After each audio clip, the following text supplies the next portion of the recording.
Hello माँ, मैं राजू बोल रहा हूँ। कैसी हो माँ? मैं ठीक हूँ बेटे। ये बताओ, तुम और बहू दोनों कैसे हो? हम दोनों ठीक है माँ, आपकी बहुत याद आती है। अच्छा सुनो माँ, मैं अगले महीने इंडिया आ रहा हूँ तुम्हें लेने। क्या? हाँ माँ, अब हम सब साथ ही रहेंगे। नीतू कह रही थी माजी को अमेरिका ले आओ, वहाँ अकेली बहुत परेशान हो रही होंगी। हेलो, सुन रही हो माँ? हाँ हाँ बेटे। बूढ़ी आंखों से खुशी की अश्रुधारा बह निकली। बेटे और बहू का प्यार नस नस में दौड़ने लगा।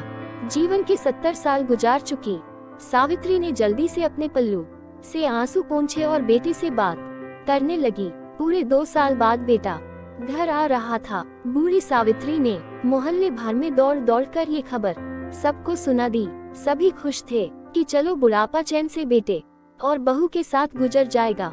राजू अकेला आया था। उसने कहा कि माँ, हमें जल्दी ही वापस जाना है, इसलिए जो भी रुपया पैसा किसी से लेना है वो लेकर रख लो, और तब तक मैं किसी प्रॉपर्टी डीलर से मकान की बात करता हूँ। मकान? माँ ने पूछा। हाँ माँ, अब ये मकान बेचना पड़ेगा, वरना कौन इसकी देखभाल करेगा? हम सब तो अब अमेरिका में ही रहेंगे। बूढ़ी आंखों ने मकान के कोने कोने को ऐसे निहारा जैसे किसी अबोध बच्चे को सहला रही हो। आनन फानन और औने पौने दाम में राजू ने मकान बेच दिया।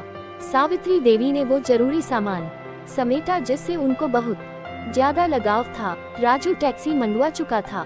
एयरपोर्ट पहुंचकर राजू ने कहा, माँ तुम यहाँ बैठो, मैं अंदर जाकर सामान की जांच और बोर्डिंग और वीजा का काम निपटा लेता हूँ। ठीक है बेटे। सावित्री देवी वही पास की बेंच पर बैठ गई। काफी समय बीत चुका था। बाहर बैठी सावित्री देवी बार बार उस दरवाजे की तरफ देख रही थी जिसमें राजू गया था, लेकिन अभी तक बाहर नहीं आया। शायद अंदर बहुत भीड़ होगी सोचकर बूढ़ी आंखें फिर से टकटकी लगाए देखने लगती। अंधेरा हो चुका था। एयरपोर्ट के बाहर गहमागहमी कम हो चुकी थी। माँ जी, किससे मिलना है? एक कर्मचारी ने वृद्धा से पूछा। मेरा बेटा अंदर गया था टिकट लेने, वो मुझे अमेरिका लेकर जा रहा है, सावित्री देवी ने घबरा कर कहा। लेकिन अंदर तो कोई पैसेंजर नहीं है अमेरिका जाने वाली। फ्लाइट तो दोपहर में ही चली गई। क्या नाम था आपके बेटे का? कर्मचारी ने सवाल किया। राजू। सावित्री के चेहरे पे चिंता की लकीरें उभर आई। कर्मचारी अंदर गया और कुछ देर बाद बाहर आकर बोला, माँ जी, आपका बेटा राजू तो अमेरिका जाने वाली फ्लाइट से कब का जा चुका। क्या? वृद्धा की आंखों से आंसुओं का सैलाब फूट पड़ा।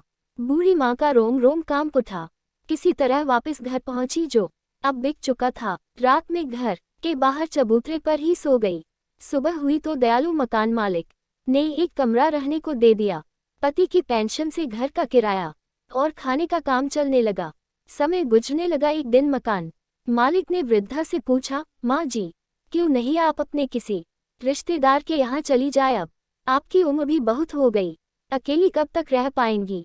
हाँ चली तो जाऊं, लेकिन कल को मेरा बेटा आया तो यहाँ फिर कौन उसका ख्याल रखेगा? आँख से आंसू आने लग गए दोस्तों।